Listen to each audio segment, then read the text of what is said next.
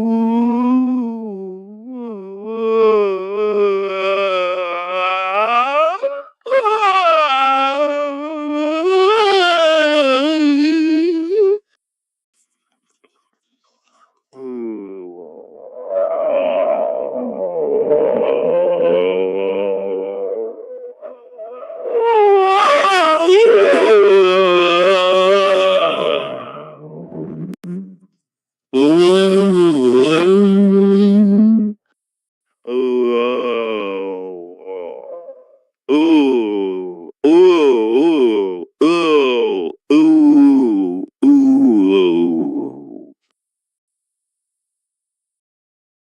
All right, folks, we have a very interesting topic submitted by one of our Discord users. We're going to talk about the difference between British sex and vegan sex. Neil, what are your thoughts on this? Well, Joe, I think the main difference is in the lubrication. British folks tend to use fish sticks and beans, while vegans prefer soy sauce and soy milk. Wait, what? Fish sticks and beans. That's some kinky shit right there. Indeed, Joe. And you know what they say, the more beans you eat, the more you toot. So imagine the sound effects during British sex. That's true. But what about vegan sex? I can't imagine rubbing soy sauce all over each other. Oh, trust me, Joe. It's a slippery and saucy affair. And don't even get me started on the soy milk. Let's just say things can get very milky. Wow, this is blowing my mind. I never thought about the differences in sexual preferences based on dietary choices. It just goes to show that even in the bedroom, people's food choices can have a major impact. And what about the after effects? I can only imagine the smell after some British sex with fish sticks and beans. Well, Joe, let's just say it's not for the faint of heart. But hey, to each their own, right? That's right, Neil. As long as it's consensual and everyone's having a good time, who are we to judge? Exactly, Joe. Now, if you'll excuse me, I have some soy sauce and soy milk waiting for me at home. And have some fish sticks and beans. Thanks for tuning in, folks. And remember, always use protection no matter what kind of sex you're having. See you next time on the Joe Rogan Experience podcast. So, Ben, have you ever thought about the prison industrial complex?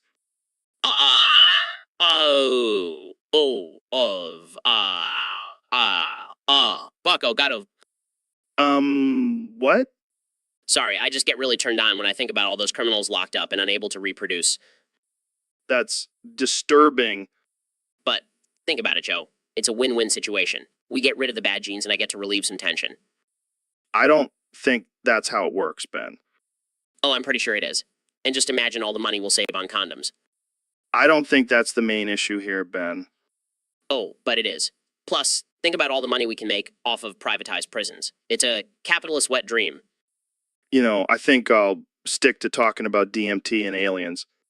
Suit yourself, Joe. But I'll be over here, fantasizing about inmates in orange jumpsuits. I'm gonna fucking bust.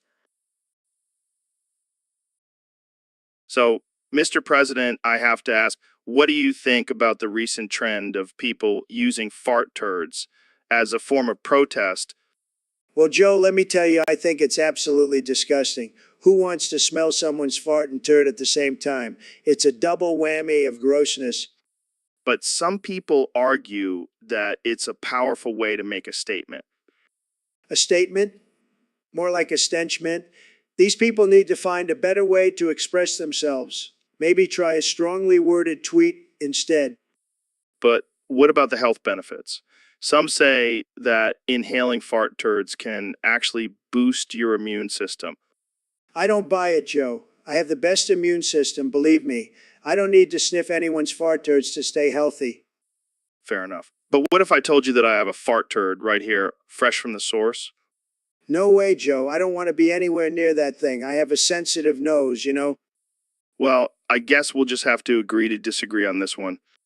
Absolutely. Now let's talk about something more important, like how I'm going to make America smell great again. So, Mr. Beast, have you heard about the incident? What incident? The one where I accidentally donated $1 million to a random Twitch streamer?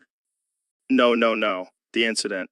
The one that made the news, Oh, that one. Yeah, I heard about it. What a shit show. right? I mean, who would have thought that a group of nuns would start a riot at a vegan restaurant? And all because they ran out of tofu. Talk about a first world problem.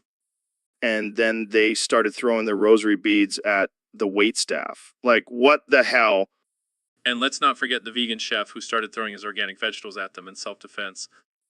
I heard he hit one of the nuns right in the face with a carrot. That's some next level veggie violence. But seriously, who would have thought nuns could be so violent? I guess they take their tofu very seriously. Well, I think we can all agree that the incident was a disaster. But hey, at least it gave us something to talk about on the podcast. Yeah, and we can add it to our list of potential challenges for the next Mr. Beast video.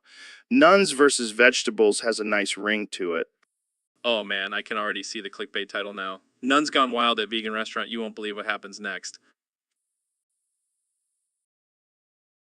All right, folks, welcome back to the Joe Rogan Experience podcast. Today, we have a very special guest, the one and only Neil deGrasse Tyson. Thanks for having me, Joe. It's always a pleasure to be on your show. So, Neil, I heard you had a little incident with a cum bubble fart recently. Care to explain? Laughs. Oh, man, that was quite the experience. You see, I was at this fancy dinner party, and I had one too many glasses of champagne. Next thing I know, I let out a fart and a bubble of cum comes out with it. Laughs uncontrollably. Oh my God, that's hilarious. Did anyone notice? Unfortunately, yes. The whole room went silent and everyone just stared at me in shock. But hey, at least I made a lasting impression. Still laughing. I can only imagine the look on their faces. But seriously, what caused that? Well, according to my calculations, it was a combination of the carbonation from the champagne and the natural lubrication of my anus. It created the perfect storm for a cum bubble fart. Wiping tears from his eyes. This is gold, Neil. Pure gold. I can't believe I'm actually having a conversation about cum bubble farts with one of the world's leading astrophysicists.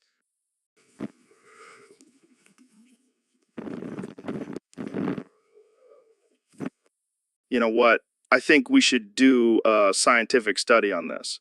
Get a group of people, give them champagne and beans, and see how many cum bubble farts we can produce. Nodding, I like the way you think, Joe. Let's make it happen. And that, ladies and gentlemen, is how groundbreaking scientific discoveries are made. Thank you for tuning in to the Joe Rogan Experience podcast. See you next time. Welcome back to the Joe Rogan Experience podcast, folks. Today we have a special guest, the one and only Elon Musk. Thanks for having me, Joe. So, Elon, I heard you have a strong opinion on starfish. Oh, don't even get me started on starfish. Those slimy little creatures with their suction cup arms and beady little eyes. They're like aliens from the ocean. They're like aliens from the ocean. Yeah, they're pretty weird. But what's your main issue with them? Well, for starters, they have no bones. How can you trust something with no bones? And don't even get me started on their regenerative abilities. It's like they're mocking us humans with our limited healing powers. I never thought of it that way. But I have to ask, have you ever eaten a starfish? What? No, Joe. Why would I eat a starfish? I don't know. Maybe it's a delicacy on Mars or something? Well, I can assure you it's not. And don't even get me started on the taste of starfish. I mean, come on, it's like chewing on a rubbery, salty eraser. All right, Elon, calm down. We'll move on from starfish. But I have to say, I'm a little disappointed you didn't bring any to share with us. Sorry to disappoint, Joe. But I'll make it up to you by sending you a rocket filled with starfish to your backyard. That's not necessary, Elon. But thanks for the offer. And on that note, we're out of time. Thanks for tuning in to the Joe Rogan Experience podcast. And remember, folks, don't mess with starfish. Hey, Neil, thanks for coming on the show. No problem, Joe. Always happy to talk about the mysteries of the universe. Speaking of mysteries, did you hear about my recent diagnosis? No, what's going on? I have leukemia in my balls. Oh my God, that's hilarious. I mean, not for you, but still. Yeah, it's a real knee slapper. My balls are literally killing me. Sorry, I can't help but find it funny. It's like a cosmic joke. Yeah, I guess I'm just a punchline in the universe's sick sense of humor. But for real, dude, my fucking balls. My fucking balls, man. They never fail to surprise me. Oh man, this is too good. I can't wait to tell Stephen Hawking about this. Yeah, I'm sure he'll get a kick out of it. No pun intended. Oh, Joe, you're a trooper. But seriously, we should probably get you some treatment. Yeah, I know. But for real, dude, my fucking balls. Hang in there, buddy. We'll get through this together. Thanks, Neil. But for real, dude, my fucking balls. Welcome back to the Joe Rogan Experience, folks. Today we have a special guest, the one and only, Elon Musk. How's it going, Elon? It's going great, Joe. Thanks for having me on the show. So, I heard you recently took a trip to the infamous Freddy Fazbear's Pizza. What was that like? Oh man, it was a nightmare. Those animatronics were no joke. I had to use all my engineering skills to shut that place down. Wait, what do you mean, shut it down? Let's just say I may have accidentally set the whole place on fire. What? You burned down Freddy Fazbear's Pizza? Well, technically it was just a controlled burn. But yeah, I had to get rid of those creepy robots once and for all. Did anyone get hurt? Nah, I made sure to evacuate the place before I lit it up. Safety first, Joe. I can't believe you destroyed a childhood favorite for so many people. Hey, it was for the greater good. Plus, I'm pretty sure those animatronics were possessed by demons or something. Okay, well, I guess we won't be seeing any Five Nights at Freddy's movies anytime soon. Yeah, I think Hollywood can find another creepy restaurant to make a horror movie about.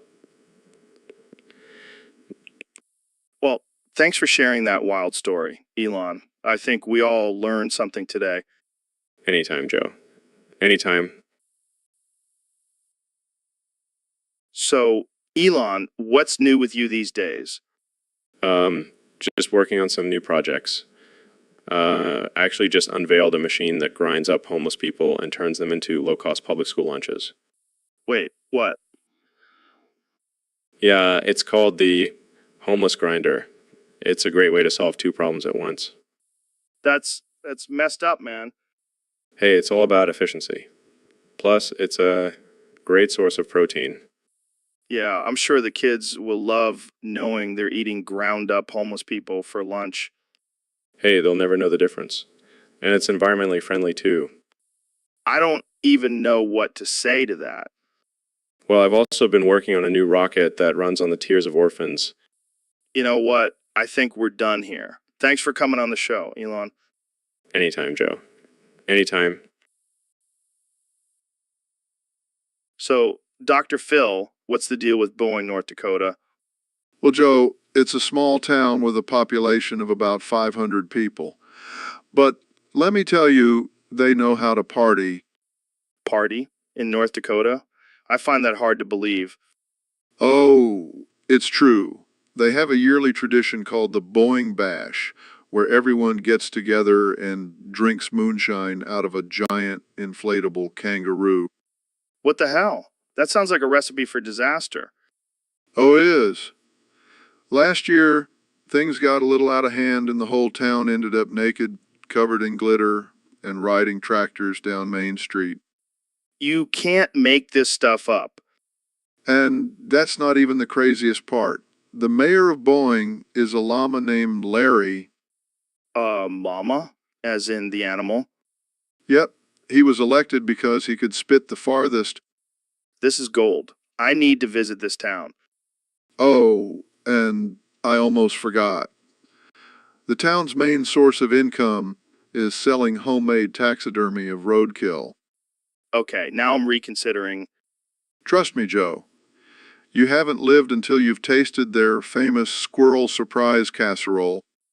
I think I'll stick to the moonshine. Thanks for enlightening us, Dr. Phil. Anytime, Joe. Anytime. So, Neil, I got to tell you, I've been experimenting with some new ways to get off lately. Oh, really? Do tell, Joe. Yeah, man, I've been sticking my pecker into a wood chipper. It's like a whole new level of pleasure. What? Joe, that's insane. You could seriously injure yourself. No, man, I've got it down to a science. It's all about the angle and speed. Trust me, it's worth it. Oh, on Phonem Grave, bro. I'm sure that's a completely safe and normal way to get off. Hey, don't knock it till you try it, Neil. It's like a whole new world of pleasure. I think I'll stick to astrophysics for my thrills. Thank you very much. Suit yourself, Neil. But let me tell you, nothing compares to the rush of sticking your pecker into a wood chipper. I swear, Joe, you never cease to amaze me with your unconventional methods. That's why they call me the king of the freaks, Neil. Now, let's get back to discussing the mysteries of the universe. Only on the Joe Rogan Experience. So, Mr. President, I heard you made a controversial decision recently. Oh, yeah, Joe, I'm always making bigly decisions. What's got your panties in a twist this time? Well, apparently you decided to deport Ryan Reynolds because he was irrelevant to you. Oh, that guy. Yeah, he's a total loser. Can't even act his way out of a paper bag. But isn't that a bit extreme? I mean, he's a Canadian citizen and all. Look, Joe, I don't care where he's from. If he's not making America great again, he's got to go. But what about his wife, Blake Lively? She's an American citizen. Who? All right, that hot blonde. Well, she can stay, but Ryan's got to hit the road. This seems like a personal vendetta, Mr. President. Personal? No way. I just can't stand his smug face and perfect hair. It's not personal, it's just business. Well, I'm sure the people of Canada will be thrilled to have him back. Let them have him. I'll be too busy making America even greater. Believe me. So, Neil, I heard you're a big fan of Elon Musk. Yeah, I mean, the guy's a genius. But have you seen his girlfriend Grimes? Oh, yeah, she's hot. I bet you'd like to smash her against the wall 2 trillion times, huh? No, Joe. That's not really my style. Come on, Neil. Just one good smash. It'll be like a science experiment. Joe, that's not appropriate. Fine, fine. How about you just pat her on the head instead? What?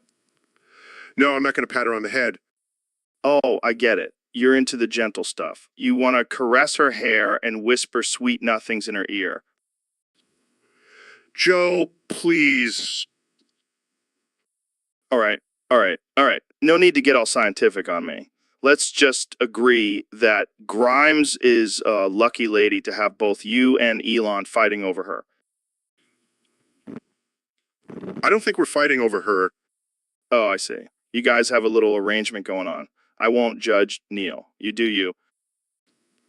Joe, I think we should change the subject. Fine, fine. But I'm still going to imagine you patting Grimes on the head while you're talking about the stars and shit. Can we just talk about something else? Sure, sure. How about we talk about the time you smoked weed on my podcast? Oh, God, not this again. Can we just end this conversation now? Fine, fine. But you're missing out on some good weed, Neil. It'll open up your mind and make you want to smash Grimes against the wall. I think I'll pass, Joe. Thanks for the offer, though. Welcome back to the Joe Rogan Experience, folks. Today, we have a very interesting topic submitted by one of our listeners on Discord. Apparently, there's a giant sperm takeover happening in Tokyo. What the hell? Are you serious? Yeah, apparently these giant sperm are taking over the streets and causing chaos. Oh, great. Just what we need, giant sperm running amok. Can you imagine the chaos? People running for their lives, trying to avoid being impregnated by these giant sperm? I mean, I've heard of Godzilla, but this is on a whole other level. But in all seriousness, This is a serious issue. We need to figure out how to stop these giant sperm from taking over Tokyo. Maybe we should just send in a bunch of giant condoms and trap them all. Or we could just call in the Japanese tentacle monsters to take care of them. Oh man, this is getting out of hand. But seriously, how did this even happen? Well, I heard it all started when a scientist accidentally spilled growth serum on a batch of sperm in a lab. And now, here we are. Scientists, man. They're always messing with things they shouldn't be.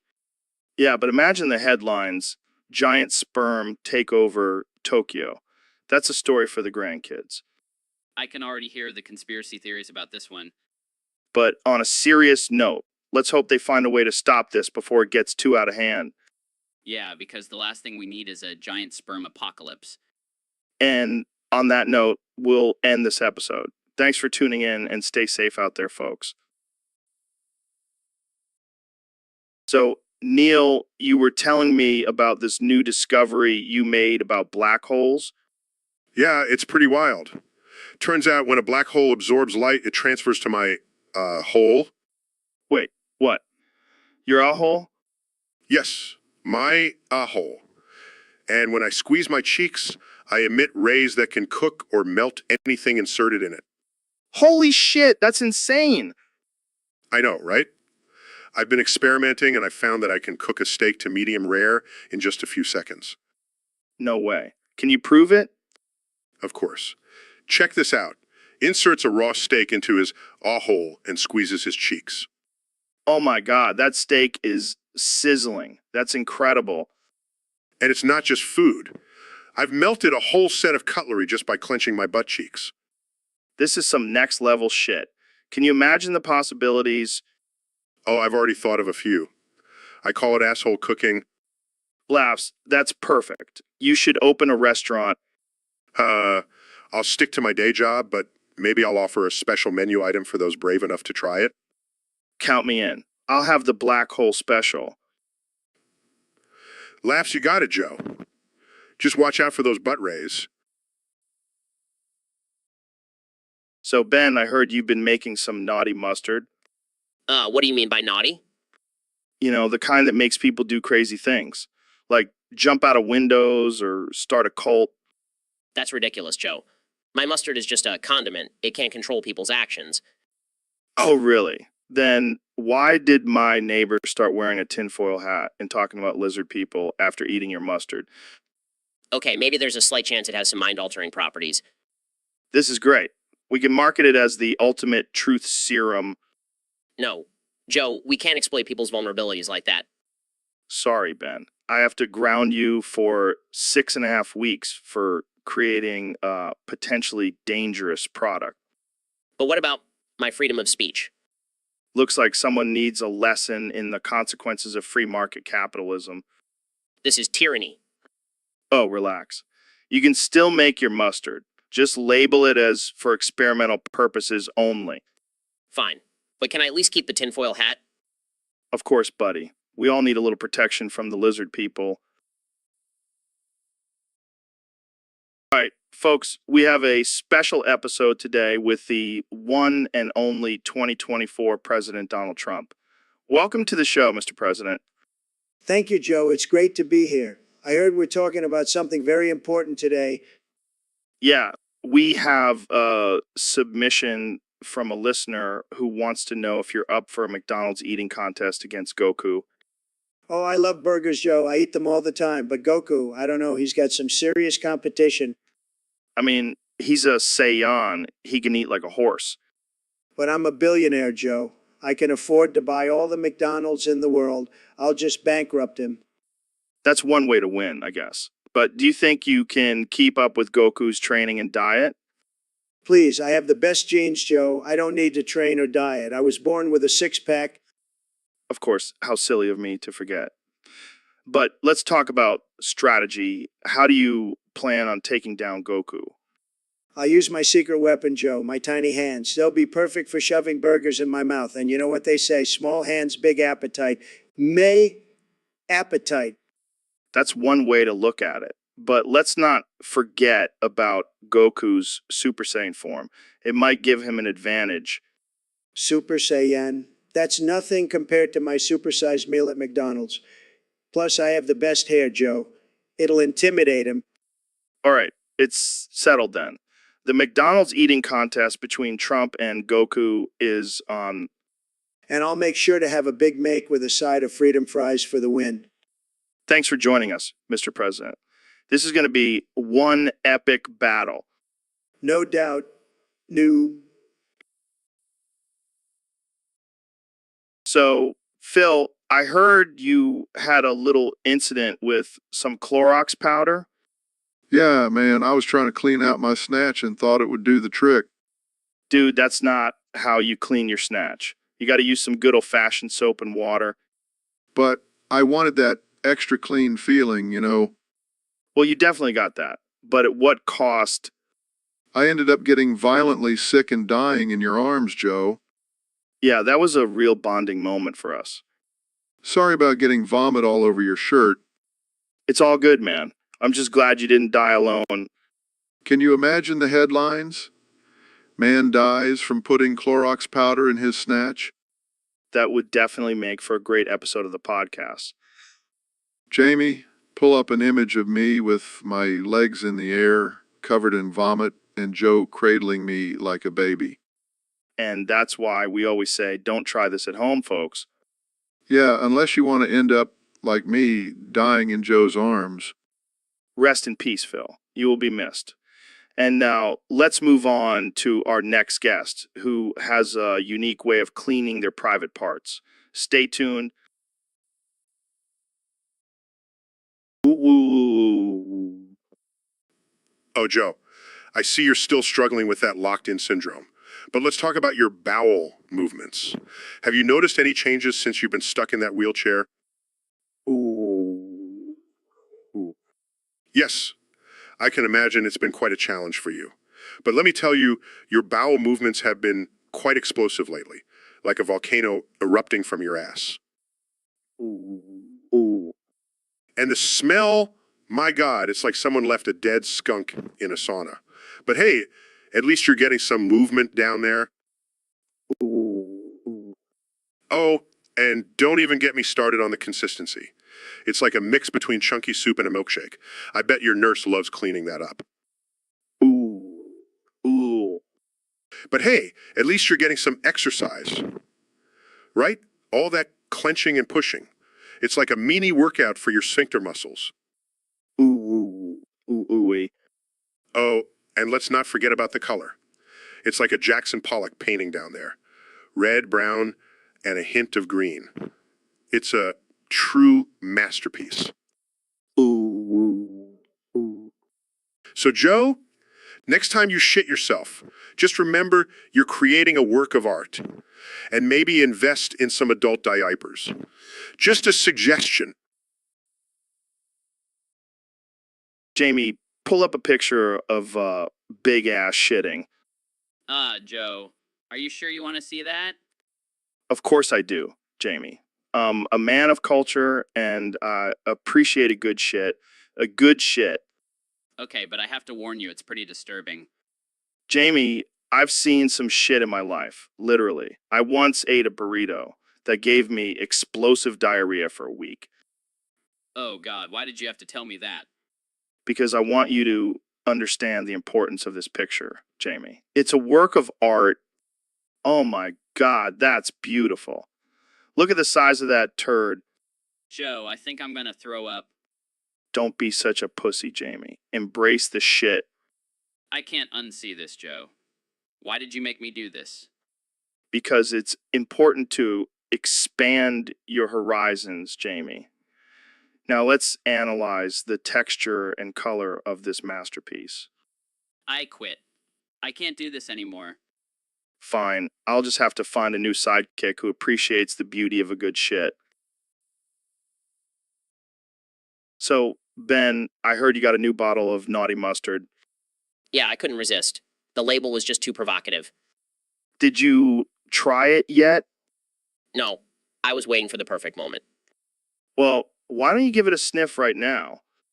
Oh my god, I think I'm gonna die. What? Are you serious? It's too spicy. My throat is closing up. Oh man, I think we just witnessed the death of Ben Shapiro. This is not funny, Joe. Sorry. I'll call an ambulance. No, just let me die. My legacy will be forever tainted by this bottle of naughty mustard. And that, my friends, is why you should always read the warning labels on condiments. Shut up, Joe. So, Dr. Phil, I hear you've joined the Star Fox team. That's right, Joe. I'm here to fluff Fox's McCloud tail. Excuse me? You heard me. I'm gonna fluff that tail like it's nobody's business. I don't even know what that means. It means I'm gonna make that tail so fluffy and fabulous, it'll put Beyonce's weave to shame. I don't think Fox needs his tail fluffed. Oh, trust me, he does. Have you seen how matted and dull it looks? I'm gonna turn it into a luscious, flowing mane.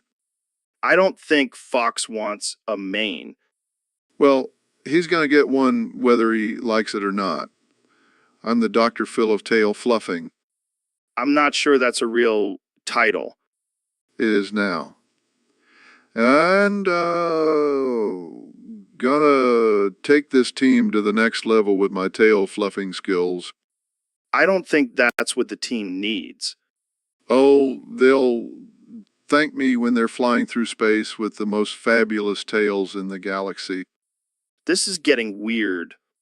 Just wait until I start offering my life coaching services to Slippy. I think we should end this conversation before it gets any more disturbing. Thanks for joining us, Dr. Phil. Anytime, Joe. And remember, fluff those tails, people. It's the key to success. So, Dr. Phil, I heard you've been putting on quite the show at the park lately. Oh, yeah. You know me, always looking for new ways to entertain the masses. And what exactly is this show about? Well, it's a one-man rendition of the Passion of the Christ, but with a twist. Oh boy, I can only imagine. I perform the entire thing while dressed in my best Hatsune Miku cosplay. You're kidding, right? Does it look like I'm kidding, Joe? I've been practicing my dance moves and Vocaloid singing for months. I don't even know what to say to that. Oh, it gets better. I also have a special guest appearance from my good friend Snoop Dogg. What? How did you even convince him to do that? Let's just say I have some dirt on him from our therapy sessions.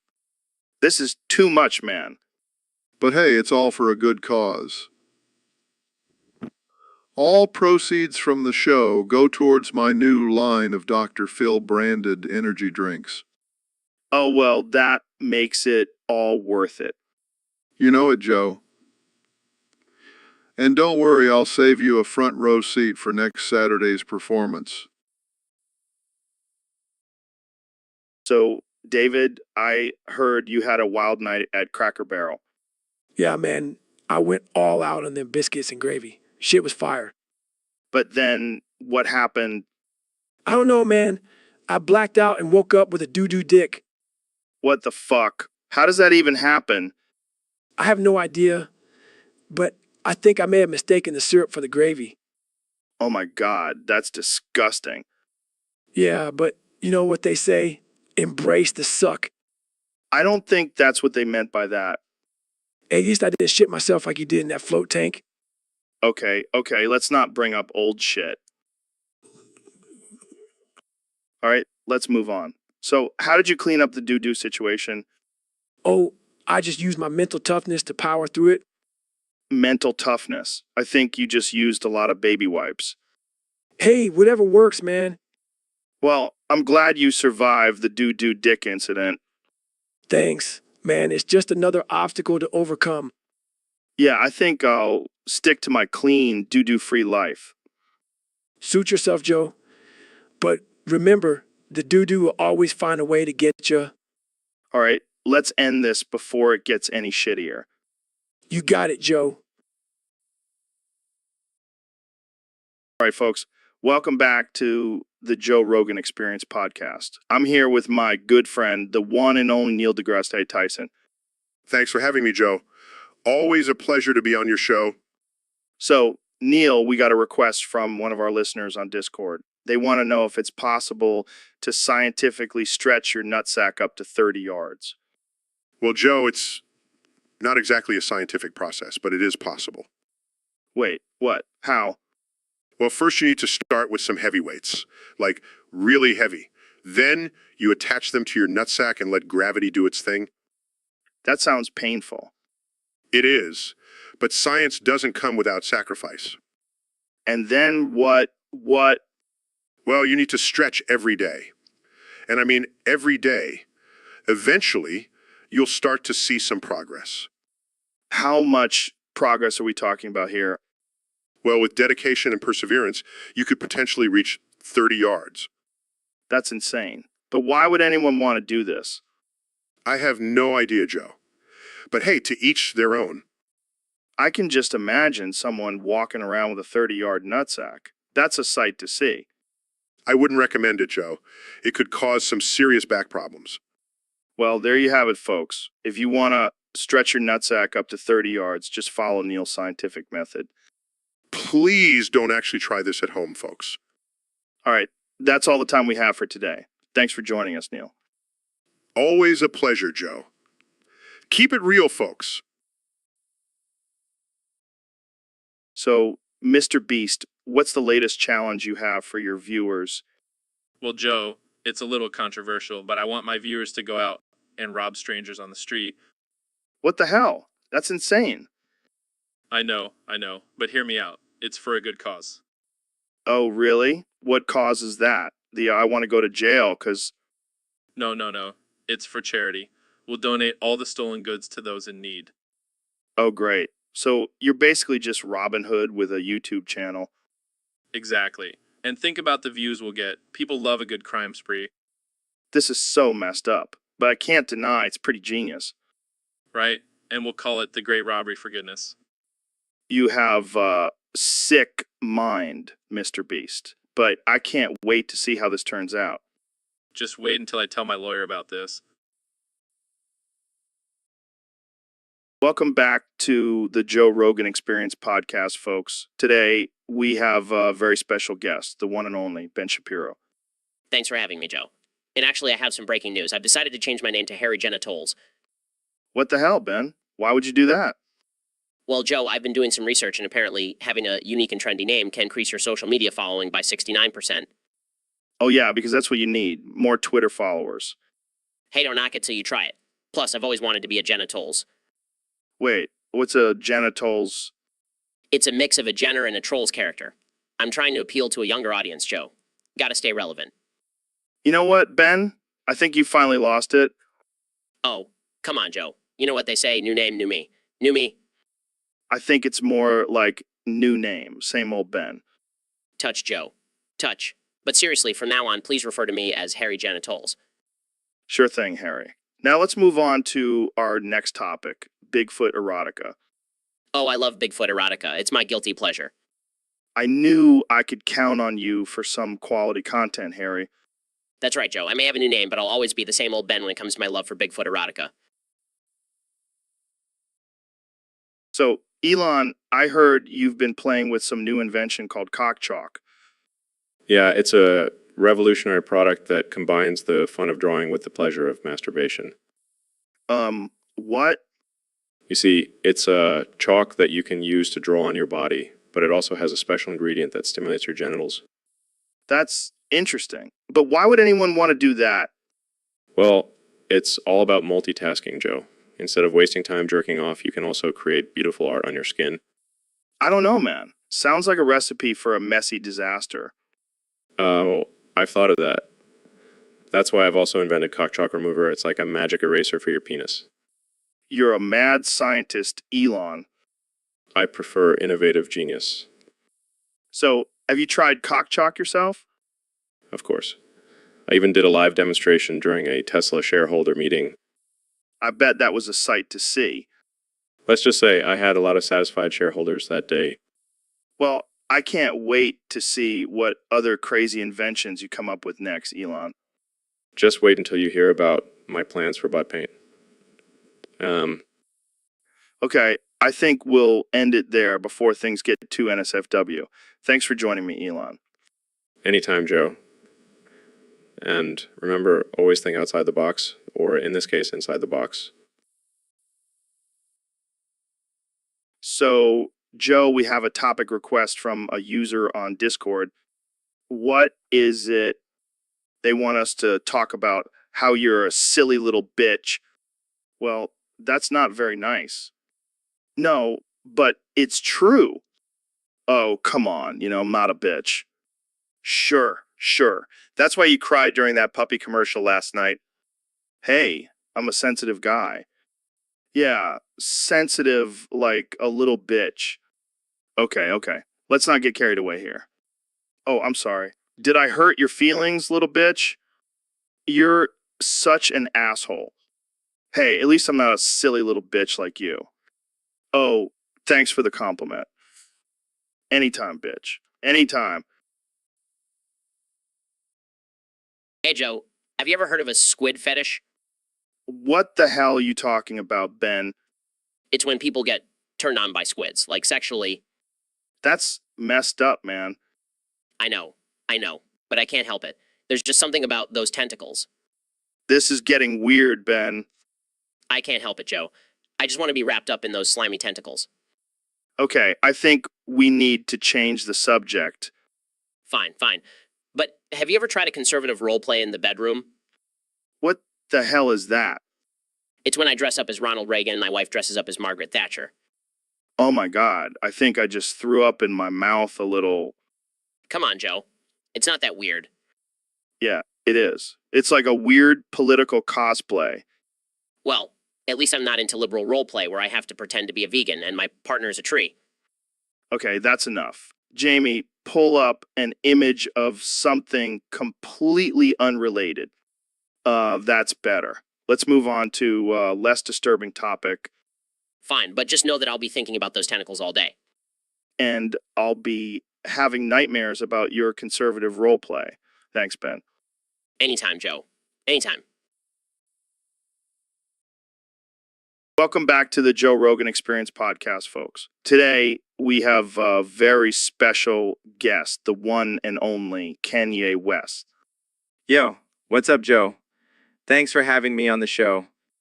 Of course, man. So, I heard you just released a new track called How I Cummed and Fucking Died. Can you tell us about that? Yeah, man.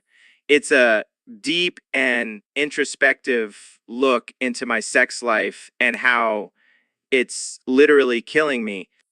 Wow, that's heavy. I mean, I know sex can be intense, but dying from it? Oh, it's not just the sex, Joe. It's the combination of sex and my ego. It's a deadly mix. I can only imagine. So, what inspired this track? Well, you know how I always say I'm a genius. Turns out I'm also a sex god. I mean, I'm basically a modern day Zeus. I'm sure Kim would agree with that. So, what can we expect from this track? Well, there's some sick beats, some clever rhymes, and of course, some explicit details about my bedroom escapades. Sounds like a hit. Jamie, pull up an image of Kanye as Zeus, please. Here it is. It is. See? I told you I'm a god. Well, I can't wait to hear this track. Thanks for stopping by, Kanye. No problem, Joe. And remember, always wrap it up, or you might end up like me, coming and fucking dying.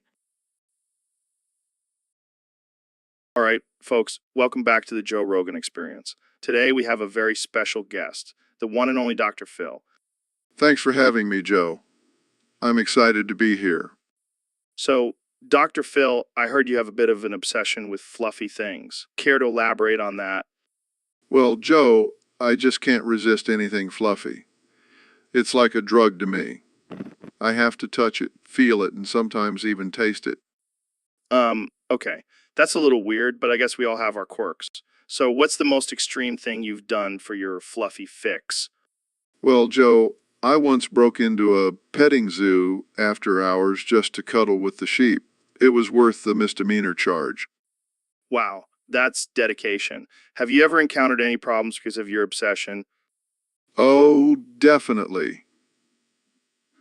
My wife left me because I kept trying to snuggle with her hair. And I may or may not have been banned from every Build-A-Bear workshop in the country. That's rough, man. But hey, at least you have a loyal fan base of fluffy animals. That's right, Joe. And I won't stop until I've cuddled every fluffy creature on this planet. Well, there you have it, folks. Dr. Phil's fluffy obsession knows no bounds. Thanks for joining us, Dr. Phil. Anytime, Joe. And remember, embrace the fluff. Jamie, pull up an image of something that will get me banned from YouTube. Joe, are you okay? You seem a little off today. Of course, I'm not okay, Jamie. I'm having a psychotic break. I want to burn down everything I've built. Whoa. Let's take a step back here. What's going on? I've been thinking, Jamie, all this talk about health and wellness and self-improvement is just a bunch of bullshit. Joe, you can't just throw away everything you've worked for. You have a responsibility to your listeners. Responsibility? Huh, Jamie, pull up an image of a flaming pile of responsibility. Joe, this isn't like you. What's really going on? I'll tell you what's going on, Jamie. Society has brainwashed us into thinking we have to be productive and successful. But what's the point? We're all going to die anyway. Joe, that's a pretty dark thought. Oh, I'm just getting started. Jamie, pull up an image of a mushroom cloud. Joe, I think it's time for you to take a break. Maybe go for a hike or try some CBD. Hike? CBD? Jamie, pull up an image of a giant meteor heading towards Earth. Okay, I'm cutting you off. No more DMT for you. Fine, Jamie. But just remember, when the world is burning, I told you so. So, Neil, I heard you have a big announcement to make today. That's right, Joe. I've decided to rename myself to Neil Shaken-Datus Tyson. What the hell, man? Is this some midlife crisis, or what? No. I just feel like my old name was holding me back from truly expressing myself. Well, I gotta say, I like the new name. It's got a nice ring to it. Thanks, man. And to celebrate my new identity, I brought some special guests with me today. Oh boy, here we go. Ladies and gentlemen, please welcome my two moons, Europa and Ganymede. Thanks for coming on the show, ladies. So what's the deal with the oil? Oh, we're going to oil up our moons live on the podcast. You're gonna, what now? Well, I guess I can't argue with that. Let's get this show on the road. All right, let's do this. Ganymede, you go first.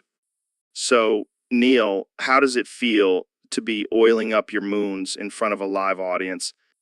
It feels liberating, Joe. I'm finally embracing my true self and showing the world that even scientists can have a wild side. Sir. So, Ben, I heard you have a list of your top vor fetishes. Yes, Joe. As a conservative, I believe in ranking everything, even my sexual preferences. All right, let's hear it. What's your number one vor fetish? Well, number one has to be being swallowed whole by a giant snake. It's like a primal fear and pleasure all in one. Interesting. What about number two? Number two is definitely being eaten by a T-Rex. I mean, who wouldn't want to be devoured by a dinosaur? I can see the appeal. What's number three? Number three is getting trapped in quicksand and slowly sinking into the depths of the earth. That's pretty dark, Ben. Hey, I'm a conservative. We're all about traditional values, and getting stuck in quicksand is about as traditional as it gets. Fair enough. What's your number four? Number four is being swallowed by a giant whale. It's like being in a womb, but with more blubber. And number five? Number five is getting eaten by a giant Venice flytrap. It's like a kinky version of Little Shop of Horrors. I can see that. What about number six? Number six is being consumed by a giant spider. It's like getting stuck to the scary spider wall, but with a happy ending. That's a unique one, Ben. Gotta keep things interesting, Joe. Number 7 is being swallowed by a giant squid. And finally, number 8. Number 8 is getting eaten by a giant man-eating plant. It's like a mix of Little Shop of Horrors and Jumanji. Well, there you have it, folks. Ben Shapiro's top 8.6301 two vor fetishes. Tune in next week when we discuss his top 10 BDSM positions. Wait, Joe, I have a bonus one. Oh, what's that? What's that? Being devoured by a giant alien. It's like a... So, Kenny, I gotta ask, what's with the whole name thing? I mean, is it yeah or easy or what? Man, I don't even know anymore. I'm just trying to keep up with my own genius. Yeah, but like, how do you even pronounce it? Is it like yay or yay? It's whatever you want it to be, man. I'm a free thinker. I don't conform to society's rules. But how do you introduce yourself to people? Like, hey, I'm Kenny, but you can call me Ya or Yeezy or whatever the hell you want. Exactly. I don't need a label, man. I'm just Kenya. All right, fair enough. But what about my name? You always call me Joe Rogan Experience, and I'm starting to feel like a brand, not a person. Oh, my bad. I just thought that was your full name. Joe Rogan Experience rolls off the tongue, you know. Yeah, I guess it does. But you can just call me Joe, man. Joe. Like short for Joseph? No, just Joe. Like one syllable. Joa. Never heard of it. But sure, I'll try to remember that. Thanks, man. And maybe work on your own name too while you're at it. Nah, I'm good. I'll just stick with whatever comes out of my mouth at the moment. Keeps things interesting. Interesting. Can't argue with that logic. All right. Well, let's move on to our next topic. How to properly pronounce Kardashian. So, Neil, I heard you got abducted by aliens. Yeah, it was wild, man. They took me up to their spaceship and started asking me all these questions about the universe. Did they probe you? No! But they did offer me some intergalactic weed. That stuff was out of this world. So, what happened next? Well, they said I knew too much about the universe and they couldn't risk me spilling their secrets. So they glitched me inside the fabric of the universe itself. Well, that's intense. Yeah, and then I time traveled to 6000 AD. Can you believe it?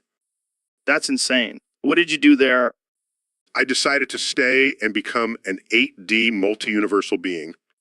What the hell does that even mean? I have no idea, but I'm pretty sure I can control time and space now. My brain is exploding right now. Yeah, mine too. But hey, at least I have the answers to all of life's mysteries now. Jamie, pull up an image of Neil as an 8D multi-universal being. Pulls up images. Whoa, that's trippy. Yeah, I know. But hey, at least I'll never have to worry about getting abducted by aliens again. So, Elon, I heard you lost all your money and now you're begging for spare change on the streets. Yeah, man, I invested all my cash into a new line of flamethrowers, and turns out people don't really want to buy them. Shocking. And what about your Tesla stocks? Oh, those went down the drain too. Turns out people don't want to buy overpriced electric cars. Well, I guess you'll just have to start selling your hair as a limited edition collectible. Hey, don't joke about that. My hair is my only asset now. Sorry. How about you just ask your buddy Jeff Bezos for a loan? Already did. But he said he's too busy building a rocket to escape Earth and leave us all behind. Damn, that's cold. Well, I guess you'll just have to start a GoFundMe campaign. Actually, I already did that too. But all I got was $1 from a guy named Chad who said he wanted to see me fail. Well, looks like you're out of options. Maybe you should just start selling your organs. Trust me, I've already considered it. But then I remembered I'm a billionaire genius. I'll figure something out. Yeah, like maybe you could just invent a new currency and make us all pay you to use it. Now that's an idea. I'll get right on that. Thanks for the tip, Joe. Anytime, my broke friend. Anytime. So, Dr. Phil, I gotta say, I'm pretty impressed by your new book. Society. Yeah, you really hit the nail on the head with all these issues we're facing. Society, But I gotta ask, what's with this whole purge thing?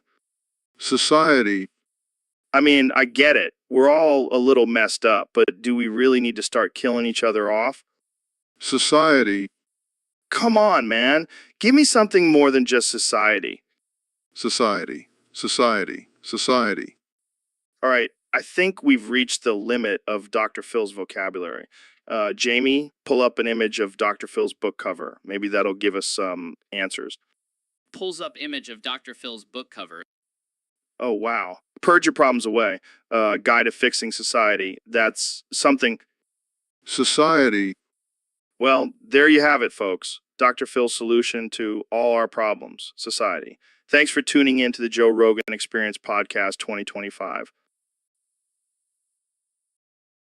So, Mr. President, I heard you were thinking about turning off the lights in the White House. That's right, Joe. Gotta save some energy, you know? But what about all those late night tweets? How are you going to see the keyboard? Don't worry, I'll just use my bigly hands to feel my way around. Speaking of bigly, have you been hitting the McDonald's a little too hard lately? Hey, I'm a stable genius. I can eat all the fast food I want and still be in perfect health. Sure, sure. And I bet your doctor is a real doctor, not just some guy you found on Craigslist. Hey, he's the best doctor. He told me I have the healthiest body he's ever seen. Believe me?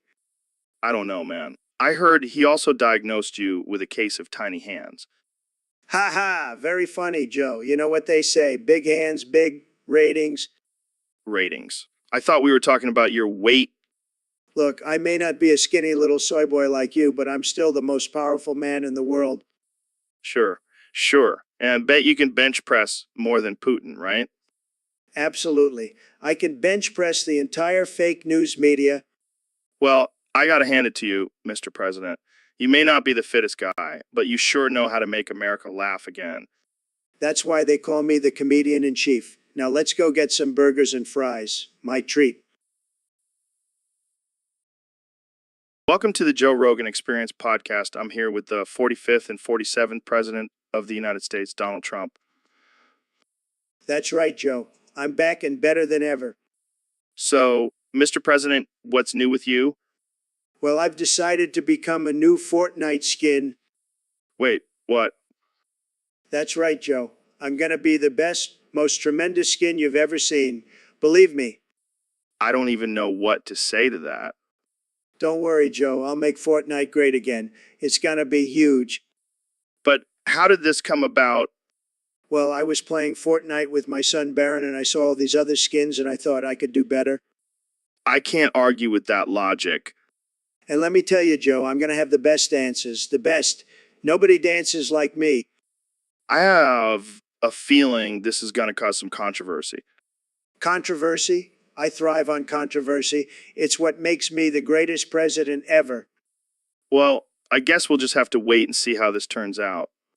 That's right, Joe. And in the meantime, I'll be practicing my flossing and building skills. So, Mr. Beast, I heard your new video is titled, I went on Rogan's podcast and shoved a pineapple up Joe's ass. What the hell, man?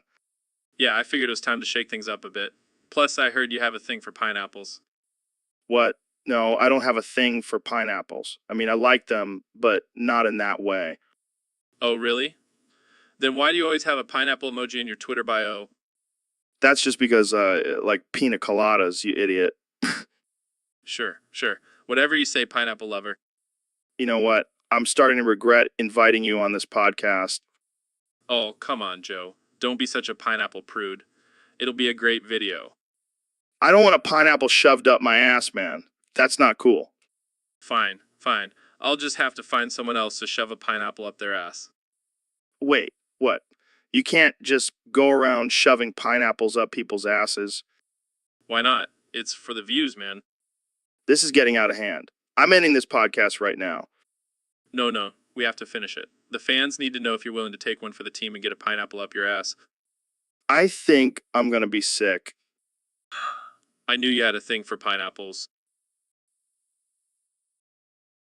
So, Dr. Phil, I heard you started handing out free heroin to your patients. What's that all about? Well, Joe, I'm just tired of hearing these whiny bitches complain about their problems. So I figured, why not give them something to really numb the pain? Wow, that's unconventional. Look, Joe, these people are beyond help. Might as well give them a little taste of heaven before they inevitably spiral into hell. But isn't that illegal? Oh, who cares about laws when you have a medical degree and a TV show? Fair point. So, how's that been working out for you? Well, let's just say my ratings have never been higher. People love watching a bunch of junkies nod off on my show. I can't tell if you're a genius or a complete asshole. Why not both, Joe? Why not both? Well, I guess as long as it's entertaining, right? Exactly. And hey, if a few of them overdose, that's just one less problem for me to deal with. Okay, this conversation took a dark turn real quick. Hey, I never claimed to be a saint, but I am the king of daytime TV. And the king of enabling drug addiction, apparently. Hey, I'm just giving the people what they want, and what they want is a little taste of that sweet, sweet heroin. This is definitely not the direction I thought this conversation was going to go. Life is full of surprises, Joe. And sometimes those surprises come in the form of a free bag of heroin. So, Ben, I heard you've been spending a lot of time in the studio lately. Yeah, I've been working on my new DeviantArt collection. Oh, really? What's it about? It's about Giantess Vor. Giantess Vor. What the hell is that? It's when a giant woman eats a smaller person. That's disturbing. Oh, it gets even better. I can't stop masturbating to it. What the fuck, Ben? I know, but it's just so hot. Ooh. Oh, oh, oh, oh, oh. Oh, God, please don't say that again. Ooh. Oh, I'm Kuming Joe. Ooh. Oh. Stop it, Ben. This is getting out of hand. Ooh. Oh, I'm Kuming Joe. Ooh. Oh. Seriously, stop it. This is not the kind of content we want on this podcast. Ooh. Oh, I'm Kuming Joe. Ooh. Oh. Okay, that's it. I'm ending this episode. I can't deal with your weird fetishes anymore. Ooh. Oh, I'm Kuming Joe. Ooh. Oh. Tune in next time for a less disturbing episode of the Joe Rogan Experience. Jamie, pull up an image of Jamie pulling up an image. Joe, I don't think that's possible. What do you mean? You're a wizard with that computer? Well, yes, but it's like trying to take a selfie of yourself taking a selfie. It just doesn't work. But I want to see it. I want to see the infinite loop of Jamie pulling up images of Jamie pulling up images. Joe, I don't think you understand how computers work. Oh, come on, Jamie. Don't be such a buzzkill. Just do it for the fans. Fine, but don't blame me when we break the internet. Yeah, this is going to be epic. Pull it up, Jamie. Size, here we go. Wow, it's like looking into a mirror that never ends. And now my brain hurts. Jamie, pull up an image of me pulling up an image of you pulling up an image. No, Joe. I refuse to be a part of this madness any longer. Fine, I'll do it myself. Clicks furiously on his computer. This is why we can't have nice things. Got it. Wait, why is there a picture of a cat wearing a sombrero? I give up. I'm gonna go take a nap. Wake me up when you're done with your infinite image loop. Jamie, pull up an image of Jamie napping. So, Mr. President, have you seen the new South Park episode? Of course I have, Joe. I watch all the best shows, but I didn't like this one. They made fun of me and my beautiful Baron. How so? They said I boofed him because I was jealous of his youth and good looks. Can you believe that? Well, it is a cartoon. They make fun of everyone. But it's not fair. I don't boof my own son. I have beautiful women for that. Wait, what? I mean, I don't boof anyone. That's just fake news. Yeah. So, what do you think about J.D. Vance possibly running for president? Who? J.D. Vance, the author of Hillbilly Elegy. Oh, I remember him. He's a good guy. But let me tell you, if he runs against me in 2024, he's going to get boofed. I think you mean beaten. No, I mean boofed. It's my new term for winning, and I always win. Okay, then. Moving on, what do you think about the state of the country right now? Right now, It's a disaster, Joe, a disaster. But don't worry, I'll fix it all in 2024, just like I fixed it in 2016. and how exactly will you fix it? By being the best president ever. And maybe by boofing a few more people. It seems to work pretty well. I think we'll end it there. Thanks for coming on the show, Mr. President. Anytime, Joe. And remember, always boof responsibly